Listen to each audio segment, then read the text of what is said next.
Нурес каналында жаңылыктар топтому. Акыркы сааттардагы жаңылыктар менен таанышып алыңыздар. Биздин каналга жазылып, видеого лайк басып, жаңылыктар менен өз убагында кабардар болуп туруңуздар.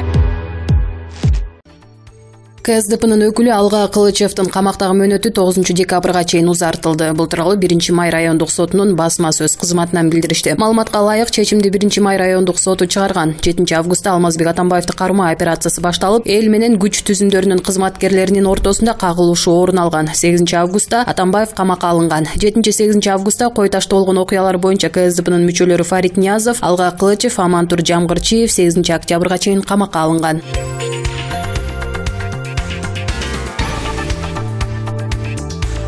Кайрат Кыргыз Кайман аты менен таанымал болгон эстрада ырчысы Кайрат Салмакеев жакында жогорку кеңешке депутаттыкка аттанаарын жар салды. Барс медиа агенттигине берген маегинде ал ага ар кайсы партиялардан сунуш келип жатканын, ал жөнүндө жакында ачыктаарын айткан. Мен бирөөнү шайлоого эмес, мени шайлагыла деп барам. Себеби мен депутаттыкка аттанып жатам деп айтам. Чынында эле мен саясатка аттанып жатам. Министр болгонго да аракет кылам. Балким президент болуп калышым мүмкүн, деди Кайрат Кыргыз.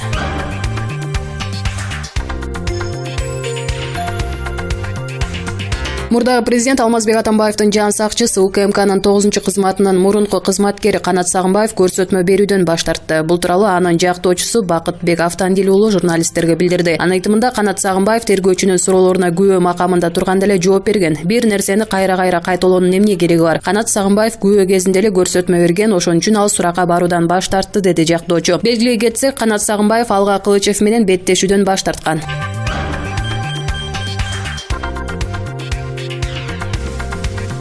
КСДП партиясынын саясий кеңешинин мүчөсү Темирлан Султанбеков жогорку кеңештин мурунку төрагасы Асылбек Жээнбековду кылмыш жообуна тартуу өтүнүчү менен башкы прокуратурага арыз жазды. Бул туурасында Султанбеков өзү Facebook социалдык тармагындагы баракчасында билдирди. Темирлан Султанбеков Асылбек Жээнбековго карата Бишкек жебин модернизациялоо боюнча 2 бирене менен кылмыш иши ачылыш керек деп билдирет.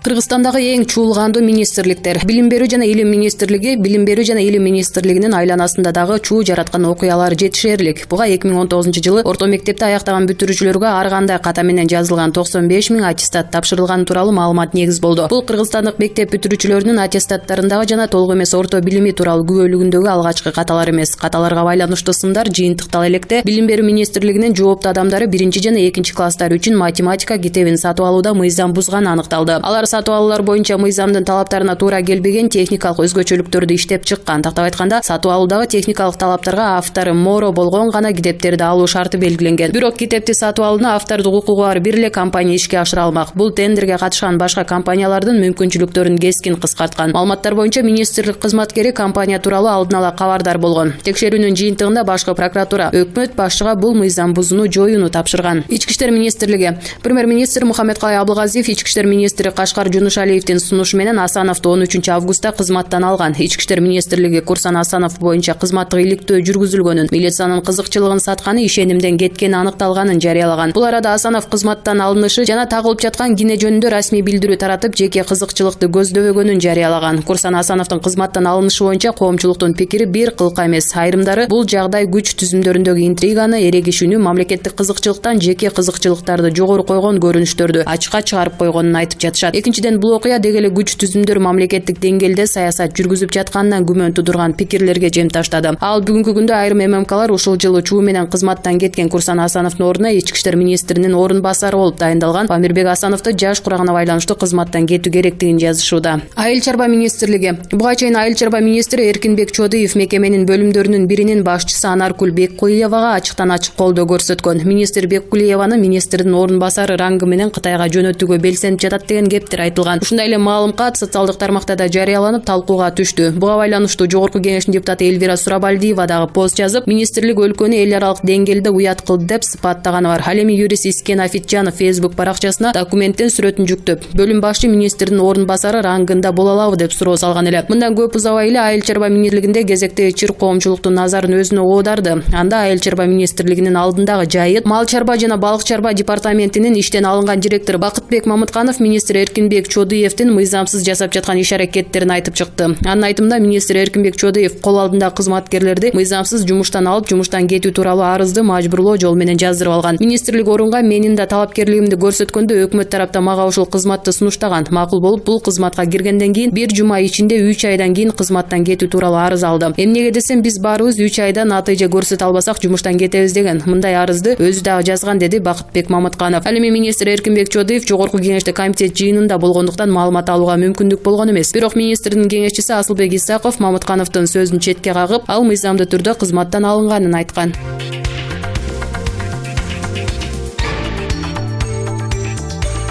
Негизи Кыргызстандын саясий чордону Ош шаары болчу бир кездерде, бирок кийинки жылдары ал макамды Ош шаары Жалал Абад шаарына өткөрүп берип салган. Бардык кызыктуу, бүйүр кызыткан окуялар ушул жерде. Албетте локалдуу масштабта дегенибиз эми Кочкор же Чолпон аталыктар үчүн Жалал Абаддын саясий сахнасында эмне болуп жаткандыгы өтө деле кызык болбосо керек. Бирин-бири чукмай, бири экинчисин шыбамай, кайра туруп мактамай деген былыктардын баары Жалал Абад шаардык мэриясы менен шаардык кеңештин дубалында. Айтсак, жакында шаардык кеңештин жыйынында Суу канал чарбасынын жетекчиси Төлөн Бакировго ишеним көрсөтпөө боюнча маселе көтөрүлгөн. Анын демилгечиси шаардык кеңештин депутаты Шайыр Ташиев эле. Эми Жалал Абад шаардык прокуратурасы ал демилгени көтөрүп чыгуу Кыргыз Республикасынын жергиликтүү өз алдынча башкаруу мыйзамына туура келбейт деп бүтүм чыгарып отурат. Көрсө, ал мыйзамга ылайык демилгелегенге турган маселе 20 күн мурун сессиянын кароосуна киргизилиши керек экен эле. Андан сырткары шаардык кеңештин төрагасы туруктуу комиссия, депутаттык фракция жана алардын мэри гана демилгечи боло ала тургандыгын прокуратура тизмектеп бериптир. Андыктан Шайыр Ташиев ишеним көрсөтмө демилгесин регламентке каршы киргизген деп кошумчалаптыр көзөмөл органынан. Маселе эмнеде? Шайыр Ташиевдин маалыматы боюнча Төлөн Бакиров Россия Федерациясынын жараны экен. Ал эми мыйзамга ылайык мамлекеттик муниципалдык кызматтарда башка өлкөнүн жараны иштөөгө болбойт. Төлөн Бакиров өзү деле жашырбайт экен, бирок анын айтымында ага убагында чындыгында Россиянын жарандыгын алган, бирок кийин ал андан баш тарткан.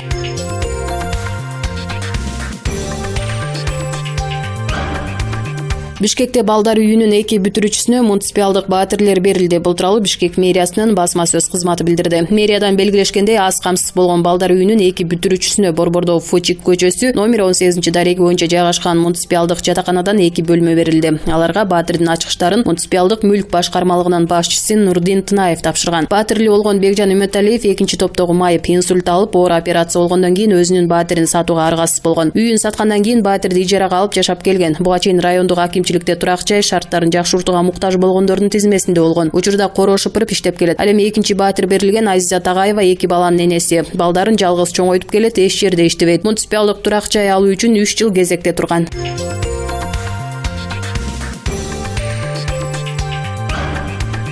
Жаңы партиялар түптөлүп, учурда парламентте отурган партияларды сүрүп чыгарышы мүмкүн. Мындай пикирин жогорку кеңештин депутаты Бакыт Төрөбаев Марал радиосуна берген маегинде билдирди. Анын айтымында 2020-жылы Конституцияны өзгөртүүгө укук пайда болот. Анын алкагында парламенттин иштөө мөөнөтүн 3 же 4 жылга кыскартуу зарыл. Анткени эл парламент натыйжалуу иштесе да 2-3 жылда депутаттардан тажап калат. Төрөбаевдин маалыматында өнүккөн мамлекеттерде парламентке бизнесмендердин тобу келип, өздөрүнө ылайыктуу мыйзамдарды өткөрбөшү үчүн депутаттардын саны көп. Ошол тажрыйбаны улай Кыргызстанда эл өкүлдөрүнүн санын 120-га чыгарган. 120 депутаттын 30-на гана айлык берүү керек, калганы маян албайт. Бул жеке оюм, балким бул кийин мыйзам менен бекитилет, дейт Төрөбаев.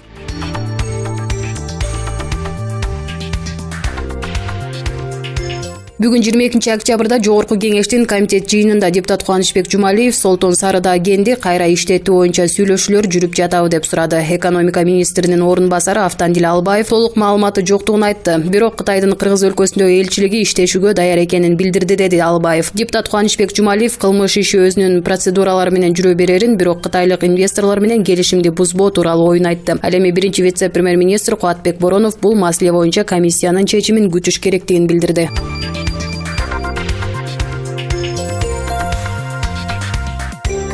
Кыйноолордун алдын алуу боюнча улуттук борбордун координациялык кеңеши жогорку кеңеш мыйзам талаптарын аткарбай жатат деп башкы прокуратурага кайрылды. Бул тууралуу аталган координациялык кеңештин төрагасынын милдетин аткаруучу Уткир Жабаров Азатка кабарлады. Анын айтымында кыйноолорду алдын алуу борборунун координациялык кеңеши эң жогорку органы болуп саналат. Анын курамы 11 мүчөдөн туруп, алардын 8-и бейөкмөт уюмдарынын өкүлдөрү, 2 депутат жана акыйкатчы кирет. Жабаровдун айтымында координациялык кеңеш 2017-жылдан бери жыйынын өткөрө албай келет. Буга комиссияга мүчө депутаттар улам өзгөрүп, буга комиссияга комиссияга мүчө депутаттар улам өзгөрүп, жыйынга катышпай жатканы себеп болууда. Ал эми мыйзам боюнча координациялык кеңештин мүчөлөрүнүн тандоо боюнча комиссияны парламент бекитет. Бирок парламент бул маселеге көңүл бурбай келе жатат. Жабаров бул маселе боюнча жогорку кеңештин төрагасы Дастанбек Жумабековго бир нече жолу кайрылып, бирок майнап чыкпай жатканынан кошумчалады. Ошондуктан башкы прокуратурага кайрылып, парламенттин мыйзамды аткаруу жоопкерчилигин кароону суранды. Азырынча бул маселе боюнча парламент менен башкы прокуратура расмий маалымат бере элек.